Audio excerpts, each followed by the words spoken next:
so cut out for this. Like, you wouldn't even believe. I was a natural born hermit, and then they're like, it's a pandemic. You have to stay away from the germs. You have to stay in your house, and you don't have to go anywhere. Well, they would say you cannot go anywhere. But on my end, I'm like, good. I'm actually just thrilled. I'm like, you mean I have to stay in my house and clean it and sort it? And, I've been trying to KonMari everything. And of course, everything. Oh my gosh, look, it's a cough drop. It brings me joy. Like, I have to at least look at all my things before I decide that it's priceless and I need to keep it forever. And, so I've really liked it, to be honest. And thankfully, I understand that there's whole kind of financial things, and I, as a freelancer, have to kind of bargain my way through life. Like, I kind of have to put something on the side just in case, we have a drought, which we got a big one. So there's not so much work going on, but there's definitely things brewing in the future. And so I'm just kind of catching my breath until we can do it germ free. So you consider yourself a homebody, basically. Is that what you're saying? Yeah, pretty much. I'm a hermit, and that's how I like it. Do I mean, I'll go to shows. Like, I like to go to concerts. Back when Prince was still alive, I'd love to go out to Paisley and, shake my groove thing and, kind of let loose a little bit. But mostly, I like to read. I like to watch TV. Like, I have, I got to watch my Stephen Colbert's, and I got to watch my Seth Meyers in the evening, and then I go read a little bit, or I try to find some silly stupid thing on the internet that I can share with my friends tomorrow. And it's pretty laid back. I think Stephen Colbert's would make a great children's book. It's like the Berenstain Bears, the Stephen Colbert's. I think Oh, that works. I think that whoever takes that is going to have to credit you. You have created a children's book there. I think it would be adorable. So what are you reading? What have you been reading this 9 months? I'm a big Well, reader. the last thing I finished was White Slave, and it was by Chuck Hunt, or Prince's bodyguard. And why am I spacing his name right now? Chick Hunsbury. And he was kind of like the big giant guy that used to carry Prince around and protect him and everything. Come to find out, he led a little bit of a shady life, and before he came to work for Prince. And then there was still a bit of shadiness, but kind of under the radar, because he just had to be around to get all the work done. And if it took some extra juice to do it, somehow he got by with that. But anyway, so it was fascinating. And it was interesting to see too, because I kind of saw him at a semi-distance. I worked with him on a couple of music videos and stuff. But for someone who's around him all the time, to understand that he was a taskmaster to kind of all of the people that worked for him. And it wasn't just me. Is that your genre? Is biographies your genre? Like I really like the non-fictional things mostly. I really like autobiographies and biographies. And right now I'm reading Jerry Seinfeld's Is This Anything? And it's really, that's a good light read for a pandemic. And I So like is it. so do we look forward to a Bees McKeever autobiography soon? Do you have stories that you could share with us? I don't know. Like, I keep thinking about writing a book, and I keep wondering what it would be. If it would be sort of a riff book, like Bees's Riff Party. And then I would talk about, like I would just have a bunch of pictures that I could riff, and it would be an invite for anyone who read it, to riff along with me. Because I do love all that sort of bad 60s and 70s and 80s, like kitschy and horrible, but wonderful at the same time. And just, poking fun at those things makes me happy. So tell us a story from your history with Mystery Science Theater. Who's your guy? Who's the one that you don't want to tell? Tell us the story you don't want to tell, Bees. Oh my goodness, you can't do that exactly, but there is a good story.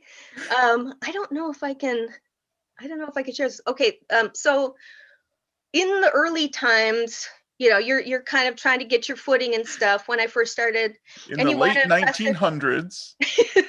No, in my day, back in the 90s, I would come to work and try to be cool. And it was when we first it would have been season 8. Is that when we had the brain guys first came around? And I'd made this the brain guy jello. Like we'd taken a bowl, it was like a clear nacho bowl, and I'd found something called a thinking cap, which was just a plastic brain, like that you would have put on your head with a little elastic strap, and it just was ridiculous. And Patrick painted it so it looked even brainier and greater. And then we stuck it in the nacho bowl, and then I put around it some jello. And to start off, I started off with just like a plain gelatin. And the very first time I served it had to have been around Thanksgiving, because Mike sort of smelled his bowl and he's like, "This is odd." I don't know, like, what is this? And I had it in the same fridge as the turkey. It was like the turkey fridge smelling jello. And it was a little off-putting. I mean, it wasn't off-putting, it was off jello, and it was not very good. Well, anyway. Off-putting. That's phenomenal. So instead of doing that moving forward, I was like, I think I'm just going to get the little canisters of the jello. I got blue jello. I think I used like 4 tubs of jello in there, and then I would put extra green. I'd put a few drops of green food coloring in there, and that was sort of the brain matter around the brain. And it was aesthetically pleasing, and it didn't smell like my fridge. So that was good. You are so fun. You are so entertaining. Phantom of Crankor has a question that certainly comes up a bit when we talk to behind the scenes people. Phantom of Crankor, are you there? I am here. Hi. Hi, Bees. Hello. Thank you so much for doing this. It's it's great to have you guys drop by, as it were. It's my pleasure. So my question is, are you willing and or able to do a riff tracks like with Bridget and Mary Jo or some of the other guys or what? Hell to the yes, I would be all about that. I did a riff with the ladies, and I had so much fun. Mary Jo Peel is, I worked a bit with Bridget and I love her to bits, but Mary Jo I got a lot more time with, and just sitting in the makeup room at the beginning of the day while she got her face on was just one of the biggest treats of my day. Like, she would make me laugh so hard that my face would literally hurt. Like, if I've got wrinkles, and things, I blame Mary Jo. I blame them all, but maybe even primarily Mary Jo for making me laugh so hard I wrinkled myself, because she's just so funny. And I love them all to bits. And if they wanted to invite me to riff, I would be there in a heartbeat, and I would do that because they're just the best. So we can certainly put in a good word with the riff tracks folks, I'll up into their let them know. She'll shout it from the rooftops. Once I can, yes. Once I can. Hey, Steve, would you read a question from online? Sure. Let me get back to that list of questions since I was lining up a different thing. So this is a question from, well, that's Tim. Tim, you had a question online. Do you remember what you wrote online, Tim? Yes, I do. Go ahead, Tim. And, as everyone always say, we're happy to have you here, Bees. It's awesome actually talk to you in person besides actually talking to you on Facebook as a friend. Indeed. My question for you is, even before the pandemic and everything, what is your favorite foods to make for the holiday season, obviously? That was one thing that I didn't really have to change, because, you think about the pandemic and the way that this whole confinement thing screws you up, but the food part of it really didn't. I ordered, well, for a while I was going to the store all by myself, no problem, but I'd mask up and I'd do everything. And then when we started to rise up again in the numbers, I thought, well, maybe I'll just do a ship it thing and just have them bring me the stuff. So it really hasn't slowed down my cooking. And every year my mom and I make the Crispex mix. And if you don't have that, it's not Christmas, everything's ruined. So we had to have that. And then I always make the rum bundt cake, which originally was sort of like, it's the old family secret. And, this is something that Aunt Selma used to make, and we'll hand it down from generation to generation. Well, then with the internet, it was just like, well, anybody can get this recipe. So it loses a little bit of its sort of, rare charm, but it's one of my favorite things. I have this gorgeous bunt pan that rings like a bell. Like I grease the pan, I flour the pan. What a mess! And I take my pan and I take my wooden spoon and I go over the garbage and just go bong, bong, bong. It reverberates throughout the house, and it's just like it's Christmas. It's Christmas. It's so fun. So every year I have to do that, and I didn't stop this year because of some stupid old bug trying to get in my way.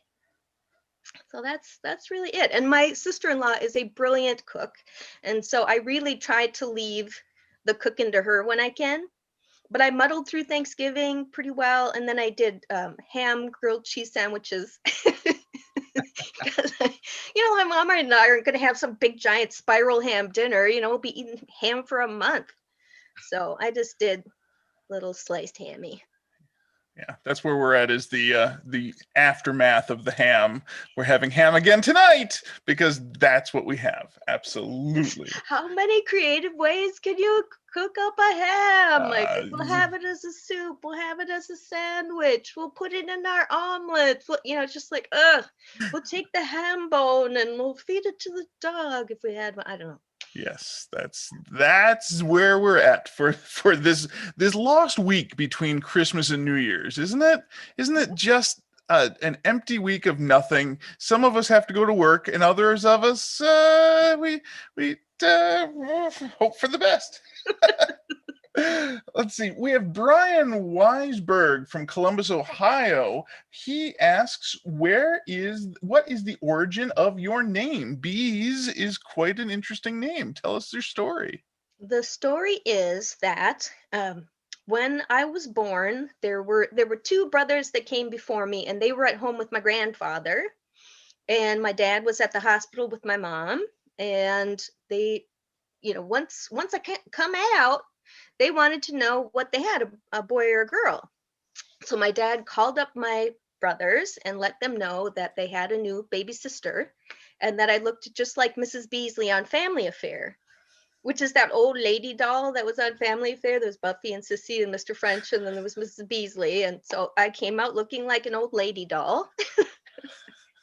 So for the longest time, I was Mrs. Beasley, and then it chipped down to Beasley, and then it was chipped down to Bees, and then at some point I'll just be like, "Buh," that's as abbreviated as you can go with it. But I did use Beth throughout school, with the thought that this doesn't feel like me. I was introduced to myself as Bees, so it was very strange for me to try to wrap my head around, like, well, with these people I'm Beth, and with those people I'm Bees. And so once I got out of college, I kind of saw my out, because I'm not going to be on some kind of roster, and I don't have to use that name anymore. So I think Mystery Science Theater was really where I sort of cut strings from that, and just had the one name. That's awesome. That's phenomenal. When you can find your own identity, when you can decide on your own self, your own person, I think that's important. I think Captain Dolphin can attest to the idea that names are vital to the whole thing. She's doing an interpretive dance, and I'm going to interpret. She says yes. That is the answer that she has come. After getting divorced the first time, I didn't want to go back to my maiden name, and I have loved Dolphin since I was. And my friends, they would call me Dina Dolphin and the Dolphin, and I'm like, I'm going to legally change my name. I worked for a legal office while I was in the Coast Guard, and it was just easy. Just walk down to the courthouse, and now I'm Dina Dolphin, and it makes people smile. Was my favorite thing. Is like when I say it over the phone, I'm like, Dolphin, like Flipper, and they're like, oh.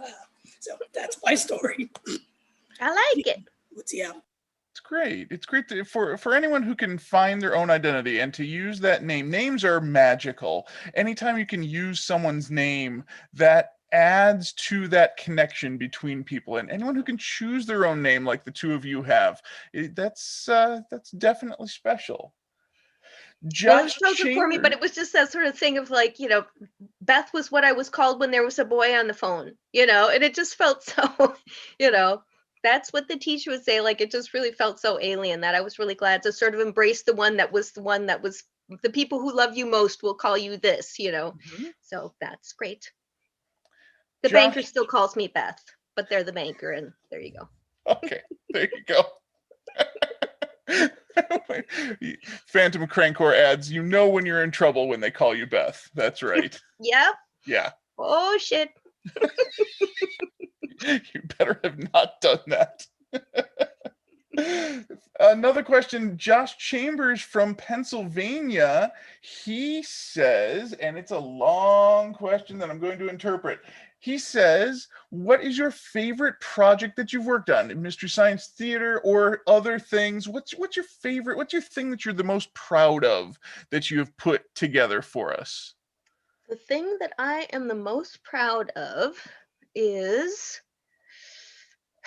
I mean, I think it's just sort of collectively, I like looking back at it all.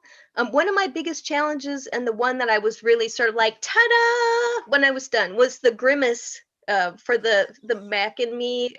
Yes. I loved that whole scene. Like everything about that scene really ended up making me really happy. Like I had two different versions of the costume for Crow. One of them where it was sort of, he had googly, I gave him kind of googly eyes, like his crow eyes, but under a bubble, the way that Mac costume had such a stupid thing with it was misshapen and it was poorly fitted. And sometimes it was kind of a puppet and sometimes someone was in it. And so I was trying to create that awkwardness. So I did a version where we covered the whole head, and then a version where I let his face kind of peek through. And he just has such an adorable little mug that I ended up going with the one where his face peeks through. And I mean, of course, Joel gets the final say, but I was sort of like, I made these two, and I'm lobbying for this one because he's just so damn cute. And so that's what we went with. And then Grimace, I had bought a big chunk of foam. Like it was a huge, heavy chunk of foam. I thought was, I'm going to carve this down and I'm going to pop it on her head. And then I'm going to put some extra batting and I'm going to do this thing. And it ended up being so heavy. I mean, just the block of foam itself was so heavy. And I just thought, I can't do this. To Tim Blaney would have had to carry it, you know, on her. And I just thought, I'm not going to hurt my friend. So I was brainstorming with my friend Earl, who's another fabulous seamstress who's helped me out a bit on the show as well. And I said, what can I do to not kill Tim? And she said, well, what if you go with like packing bubbles? So those big air-filled packing bubbles ended up being the base of it. And so it was a bit of a mechanical thing. Like first I had to create a bottom shape, and then I had to put these inflated bubbles on top. And then I put a batting, and then I put the fleece over it. And it just turned out so light, and it looked like Grimace. And so that was kind of my ta-da. So as we've been discussing this, a couple more people have come up with very similar questions. So speaking of people who have chosen their own name, iPad has a question. I don't know if they are willing to share their voice here or not. iPad, can you ask your question? That's a great name. That's very 2020. You may want to go ahead and ask it, Steve. Okay, so iPad has a very similar question. They want to know what's the most complicated or amusing thing that you constructed. The punt bunnies were a lot because it was tricky because when we first got back into the swing of things, we were doing it all remotely, and I was given like a list of 50 things to make.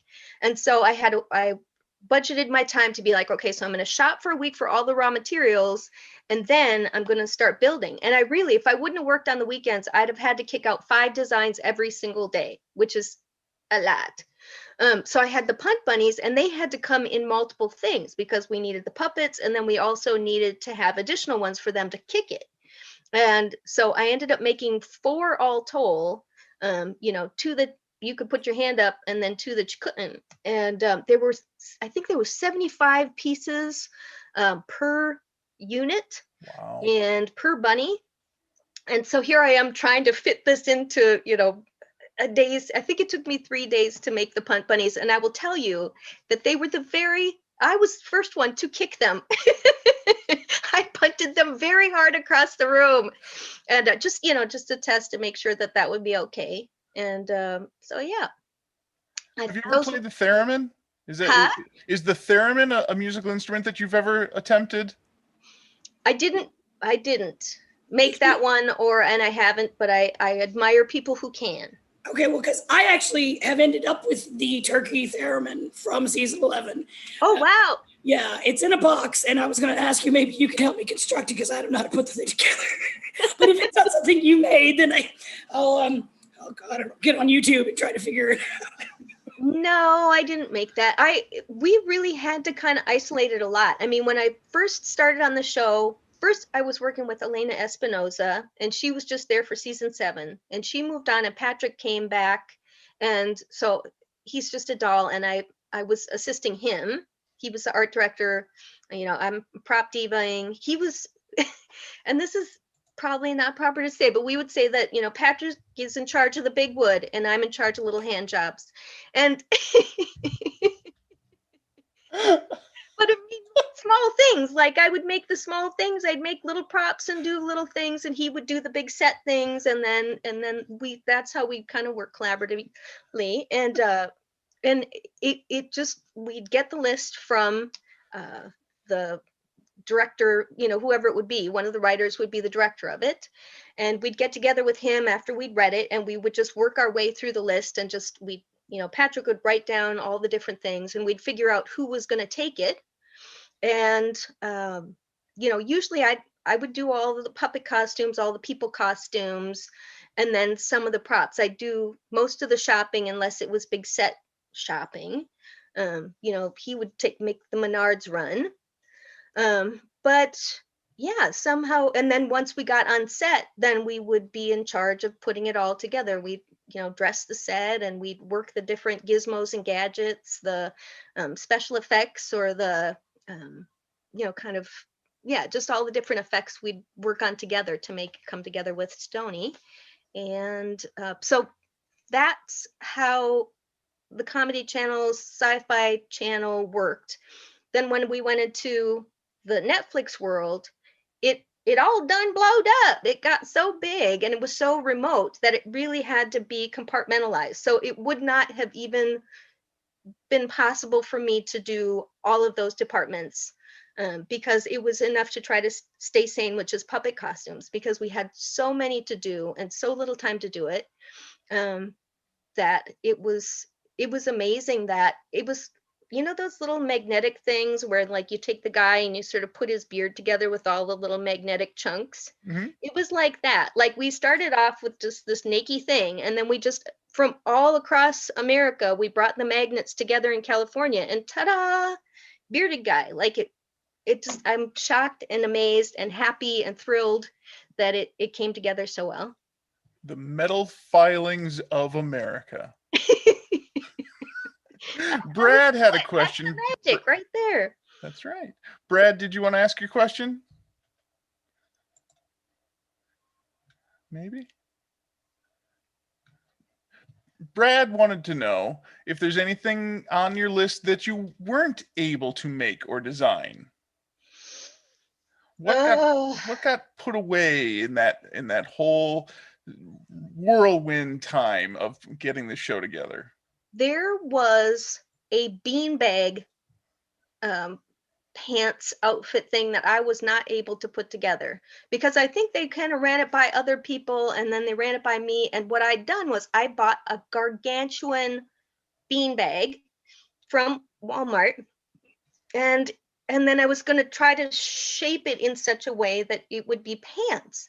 And they sent me this thing that was like huge. It was like a New York apartment room's worth of beanbag. Like, it was flipping huge, and it came all confined, and then you take it out of the box, and then it just grows, and it's just big giant chunks of foam garbage is what it was. And once I got, because I was thinking I'd make it a donut shape and then I would add stuff, but it just became, with everything else, with the 50 other things to make, it was more than I could handle. So I ended up trying to reassemble this. I ended up bringing like a whole carloads full of foam garbage scraps back to Walmart to return it.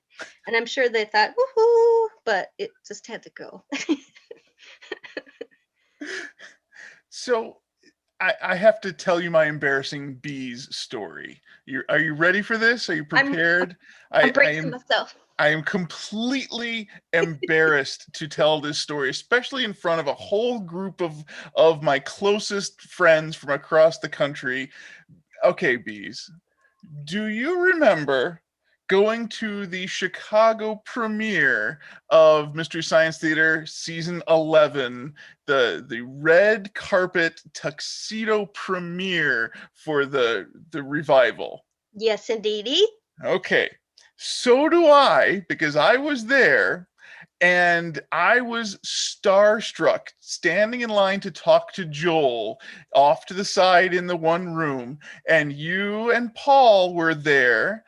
And you looked me right in the eye with this great big grin and this lovely, I would love to say hello to you because I'm Bees McKeever, smile on your face. And I looked at you and I had no idea who you were because I was just focused on Joel is there.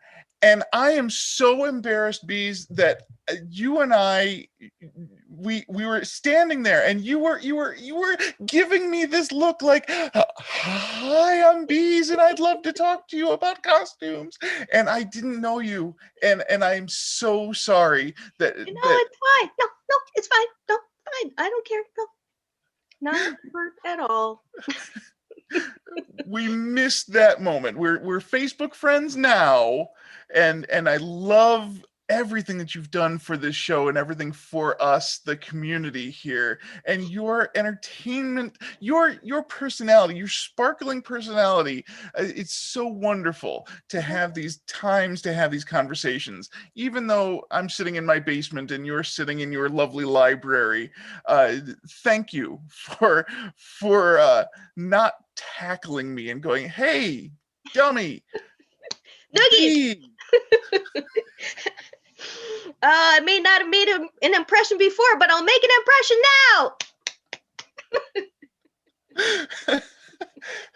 TV's Torgo has a question. Torgo, would you like to share your question? Hello. Oops. There he is. Hi. How did you become a prop diva? How did I become a prop diva? I was a theater student at the University of Minnesota. And so we studied all the different things that you study. Like I studied acting and directing and making props and making costumes and, like the whole kit and caboodle. They give you the gamut.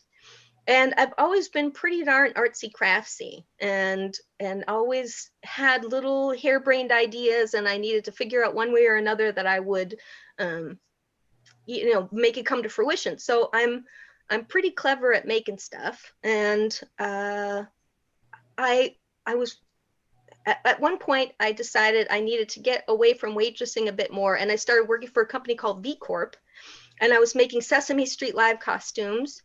And that was a good experience, just to kind of see what their process is like.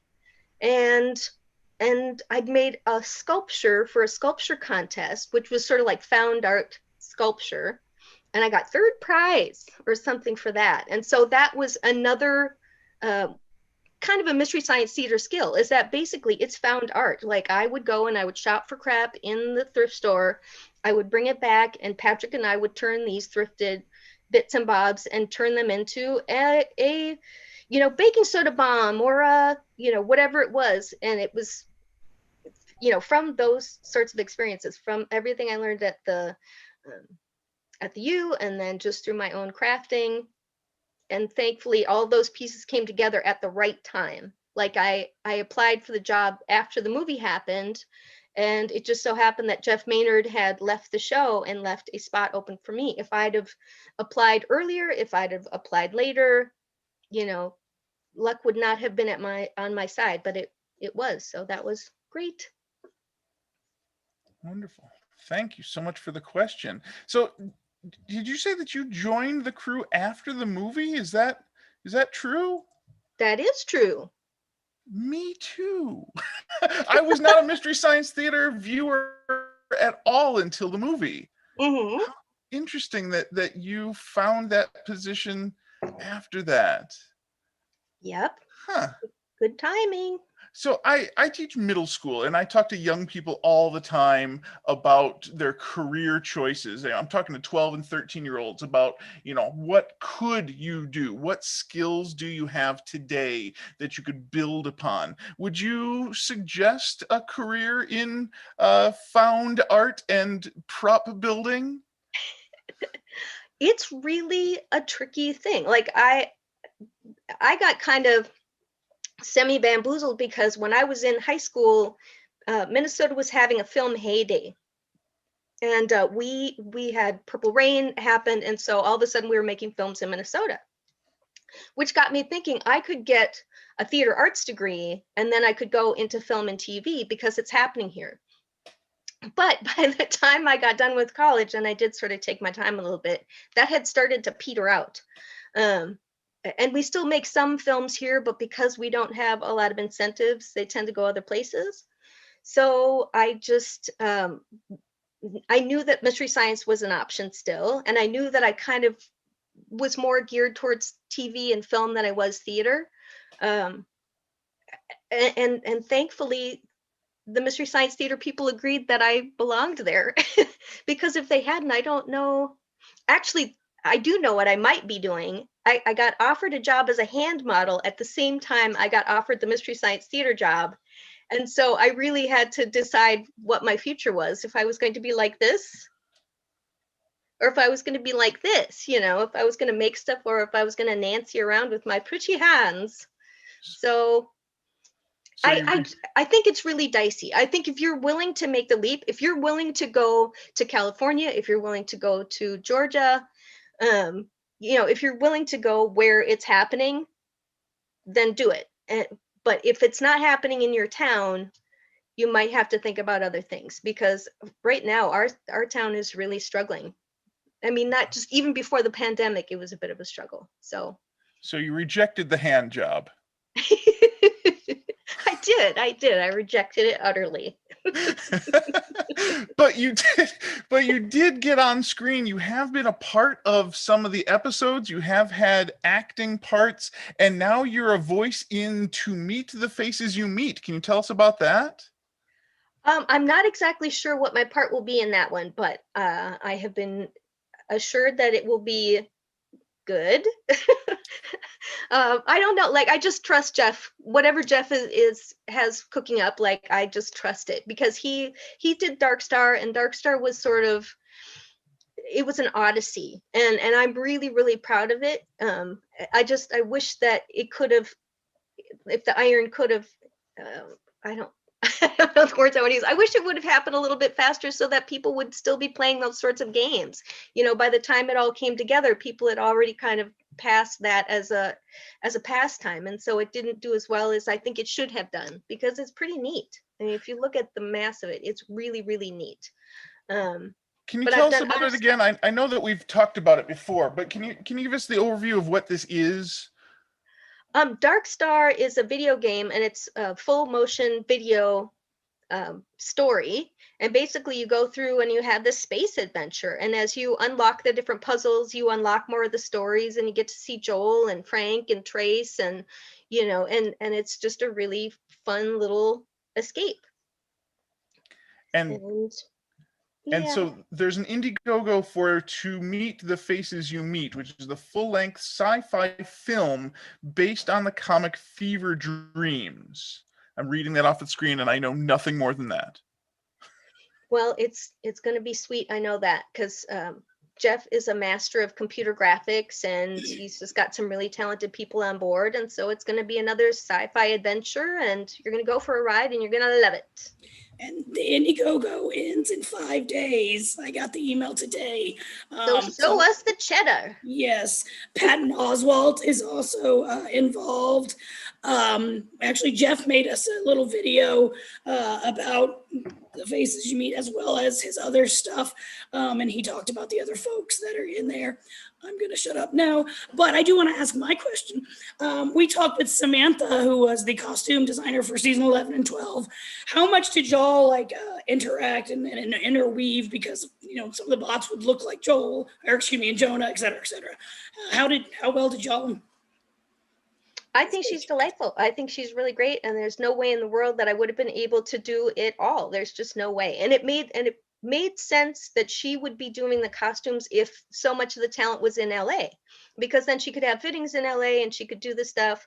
I mean, I was a little surprised that she didn't kind of, maybe she didn't feel comfortable reaching out and sort of asking me about, you know, the costumes gone by. Like maybe she just, I mean, I'm just excited to see this show continue and to see the way it evolves. And it, you know, I mean, she really kind of took the ball and ran with it, and I think it looked good. We got to interact on set, and she and her team were just delightful. And it was so brief though that it kind of came and went, and you know, it it all happened so fast, but it was great when it happened. Brian asked a question earlier. Brian, do you want to ask Bees your question? Oh yeah. You mentioned. Oh, I was supposed to start my video. Okay, I don't know if you probably can't see me. I think it's too dark. Can't see Yeah, it's too dark for my video. You mentioned when you were talking earlier about your potential career options, you know, out of college, that you seem like you were already familiar with MST3K as an option. Oh yeah. Before applying. So yeah, that was basically my question was, you know, was it? I mean, I know you're in Minneapolis, so that's where it was. But was it so much of a big thing that you were like, well, that's, you know, a big opportunity for me, you know, to do, you know, costume prop, you know, work. For sure. I mean, you just kind of think about where you're at and where you want to go, and you see, you know, well, what do I want and who's got it? You know, working for Prince was on my list of to-dos. Working on Mystery Science Theater was on my list of to-dos. I remember sitting at V Corp making Sesame Street Live costumes, and I remember talking with someone who'd worked for Henson, or had some knowledge of working for Henson. And then they also, you know, we kind of talked about Mystery Science Theater, and the process of making things for Henson seemed so in depth and kind of like just maybe not my style, like maybe not my jam. And I think I remember saying something like, that sounds like a lot of work. That sounds like a lot of work. Like it just was a different style of working than I was maybe used to.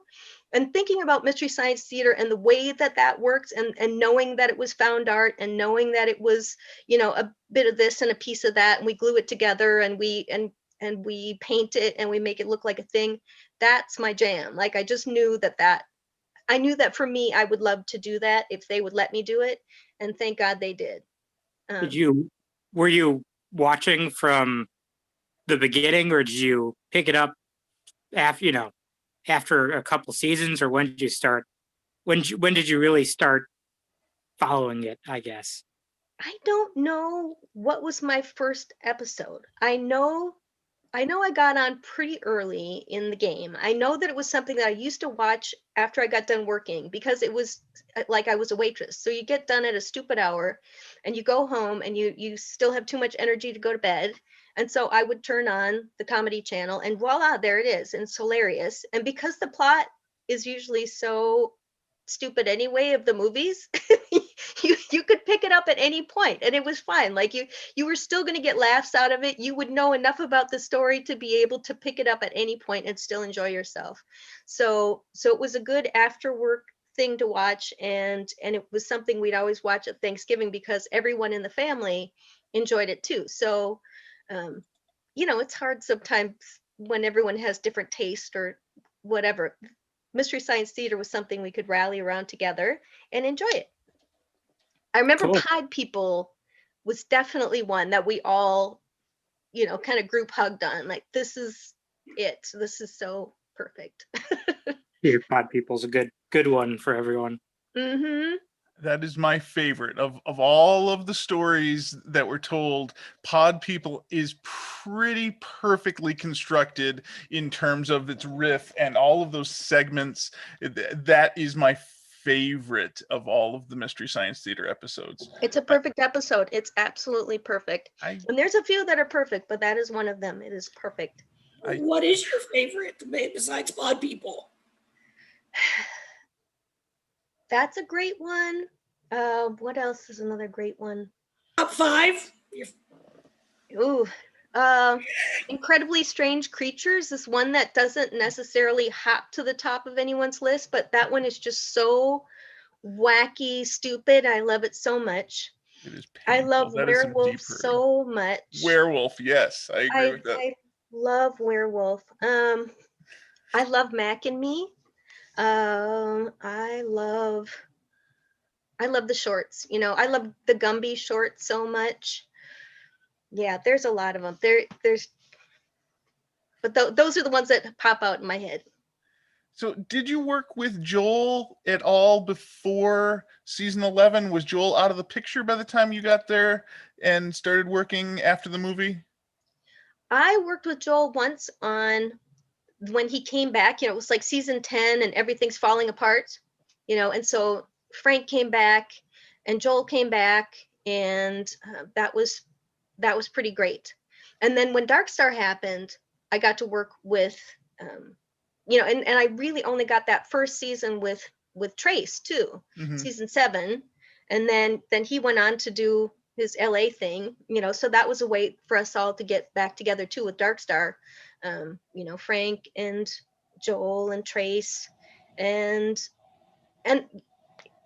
I wish that I'd have had more MST time with them. But I was glad that I had other projects outside of MST that I was able to work with them. And I just think they're brilliant people. They're all really, really as funny and as lovely as you imagine they would be. And it's been so great meeting all of them and all of you during this time that we have. This time of COVID has been terrible, but the one bright star in all of it is I have gotten to meet and to have conversations with so many wonderful people. And Dina, yes, you're right. So many wonderful people around the world, really, who we never would have connected had we not had this pause to get together in this very unusual situation where I'm staring at a camera instead of staring into your eyes when you stared at me in Chicago and I went, but it's wonderful. And you're right, the people who have put together this thing that we love, they're all wonderful people, and I just love having these conversations with all of you. There is another question, and Dina is poking me to make me ask this other question. Or is it Jay's turn? Jay, do you have something to say? Hi. How did the character of Steffi come about, and any memories about that? Any stories about that? Steffi, well, thank God for Mary Jo going on vacation, huh? She had someplace to go. I can't remember where the trip was, but she was going to be away, and then, who's going to drive the bus? So I was really pleased that they kind of looked around the office and go, well, Bee doesn't have enough to do here. Let's have her be Steffi. And so they just wrote this part, and they kind of know what kind of person I am and what kind of personality I have. And so I think they kind of wrote a character that's not so unlike myself to be Steffi. And it was just a hoot and a half to be able to go in front of the camera and to clown around with those guys. For them to give me that chance was really something special, and I had so much fun doing it.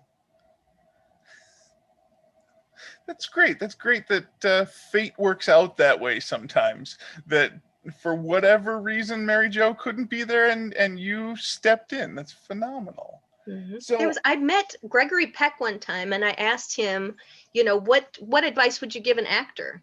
And Gregory Peck said, you're just waiting for that part that's you.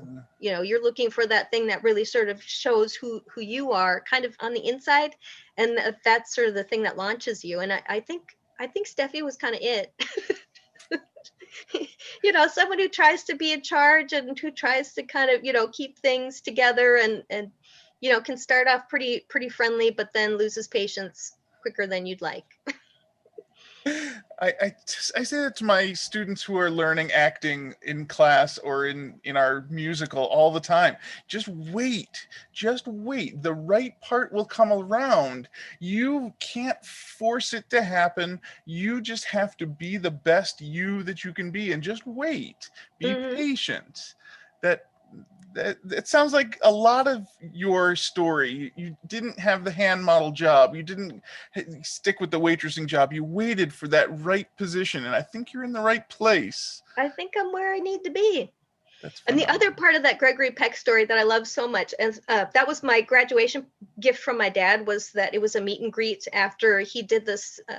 Like he would kind of talk about his stories in Hollywood, and then afterwards he'd sign autographs and do a meet and greet. And I wore this penne velvet gown, and I was trying to be the kitty. And he looks at me like from underneath those big bushy white eyebrows, and he goes, "So what are you there, a girl or a woman?" Oh my, Mr. Peck. Oh my. I was like, by most accounts, I think I'm a woman, but just putting it out there. Brad, you thought of another question. Would you like to share? Let's see if Brad will come back. Well, I had a question. Bobby asked me on my Facebook page, why is the ski blue? She didn't say sky, or he or she did not say sky. They said ski. And I think the reason that the ski is blue is that it started up on the top and it's been downhill ever since, Bobby. Just sad. Woo. Chicken Little joke. The ski is falling. The ski is falling. And then let's see, someone else. Jason asked, is Servo nice in real life? And I will say that Servo is Servo, and he is very fond of himself. And he knows many things, and he knows that he knows many things. But he's nice, But the thing that I like best about Servo is that when I'm making him a costume, he doesn't sass me. He doesn't mind if I poke him with pins, and he's going to wear what I make him wear. And I like that. And someone else asked, do you have a favorite actor who's played Servo of all the men who have taken the Servo puppet? Do you play favorites with the actors?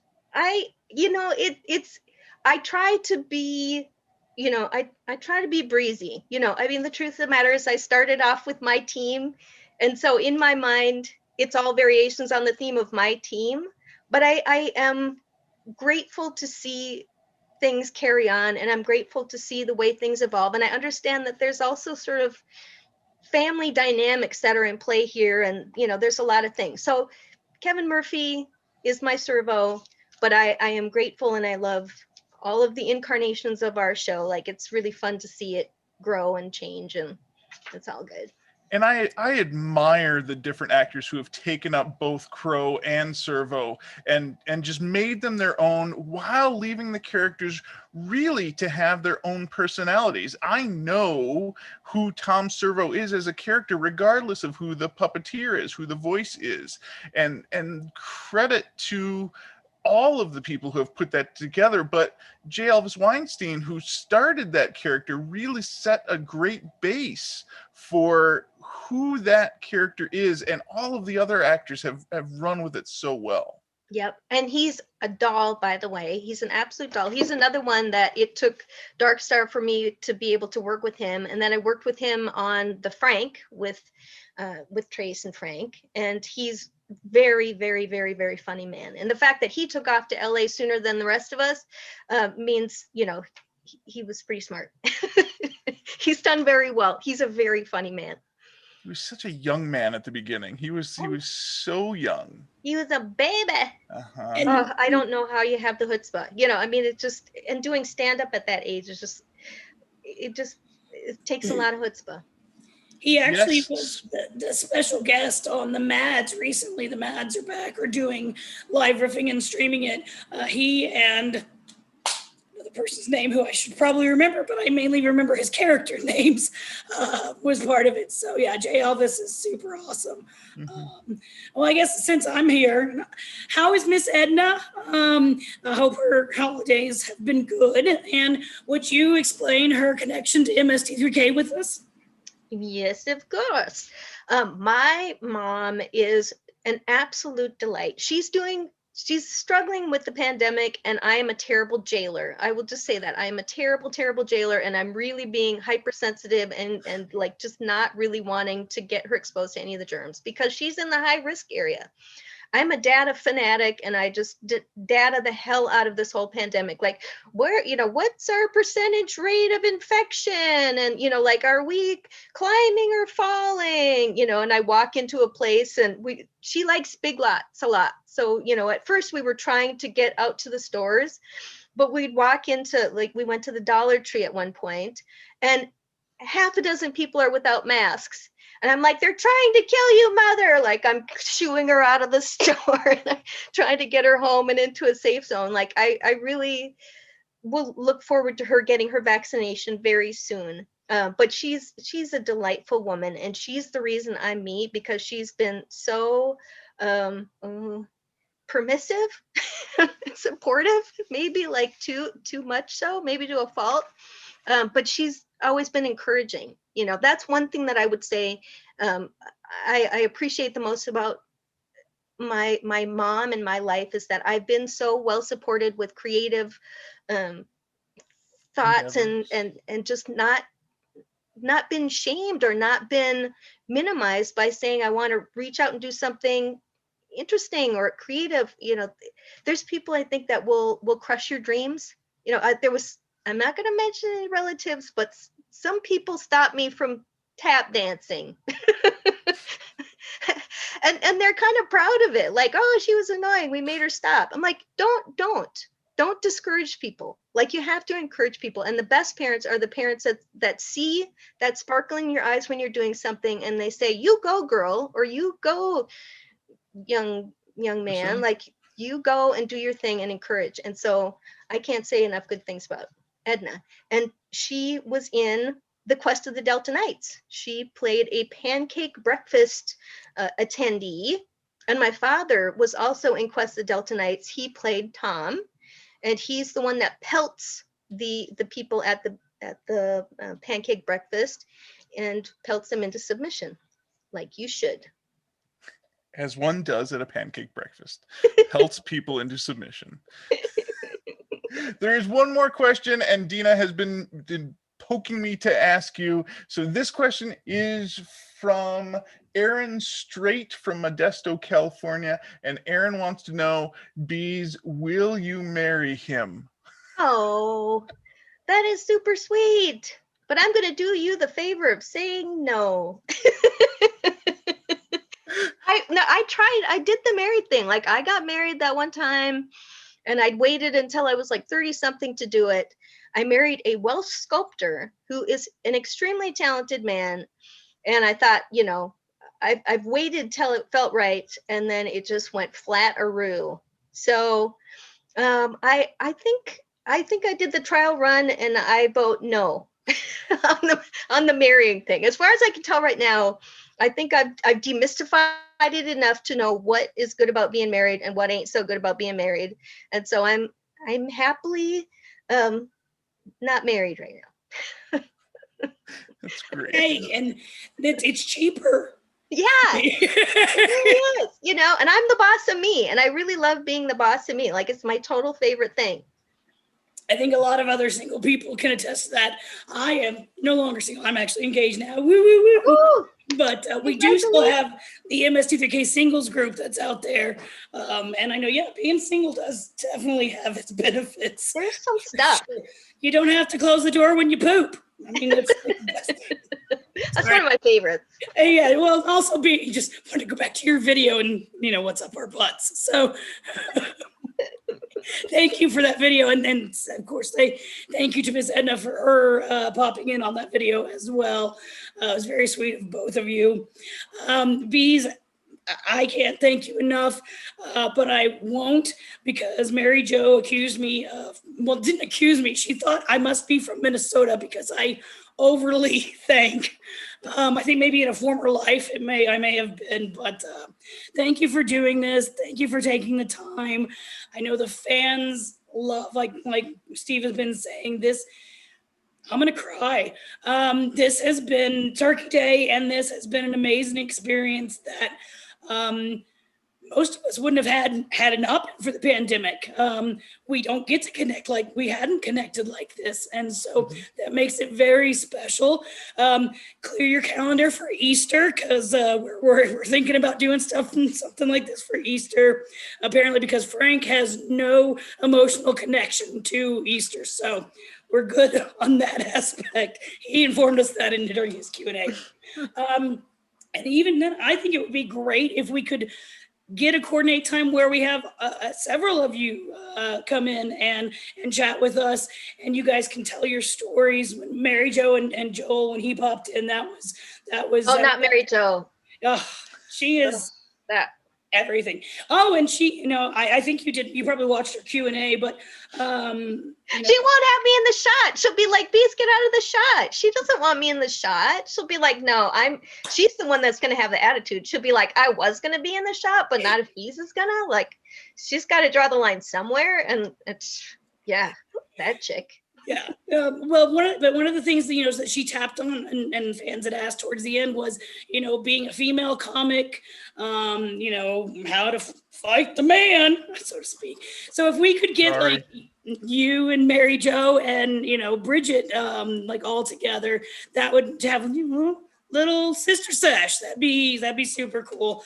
I'd be down with a discount on that. That's good. Yes, exactly. Well, I think that's all we have for you today, Bees. This is the end of the MSTie Christmas in quarantine. Still stay home. Stay home. Stay home. Wear your mask, please. And stay safe, because if you keel over, I'll be so sad. Exactly. Yeah, we need everybody here with us for Easter so we can do this again. Thank you to everybody who asked questions. Thank you to everybody who tuned in. Oh, I don't know if I got to tell you, Bees. What? My highly technological charity thermometer. Let me. Ooh, Zoom. There's a Zoom feature. Yeah. The fans raised $1,000 for the National Alliance on Mental Illness when we did for the Turkey Day with the raffle and stuff. And so I don't think I got to share that good news with you, or if you guys hadn't heard that yet. Good job, everybody. Thank you. The MSTies did a lovely job on my birthday too, and they came together to help with the food shelf. Yes.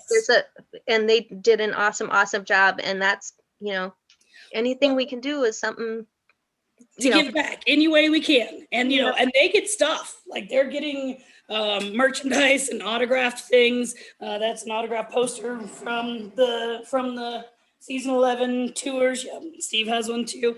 Nice. So I cleaned out my closet and got rid of a lot of stuff. So my clothes are happy that there's not so much stuff. But I will quit talking as what am I, Squeaky the Woodsy Elf or something? Squeaky the Wood Elf. Thank you so much. Dina, thank you so much for doing this. Thank you for putting this together. We all really appreciate all of your work and giving of yourself, including your voice, to Ursula the Sea Witch, who took it during the night. We have had so much fun, and we would not have had it without you. So thank you so much for all of this. Don't make me have to give the clip. Bees, now that we're friends, next time you look me in the eye, I will say hi to you, and I look forward to our conversations that we get to have going forward into 2021. How can we not recognize Steffi? How are you not seeing the Steph Meister? I told you, I'm embarrassed to tell the story at all. I was so focused on Joel because I had never met Joel up until that point. Now he's just Joel. He's just this guy. But at that moment, I was so starstruck that you were standing there and you were wonderful. And I feel like a schmuck.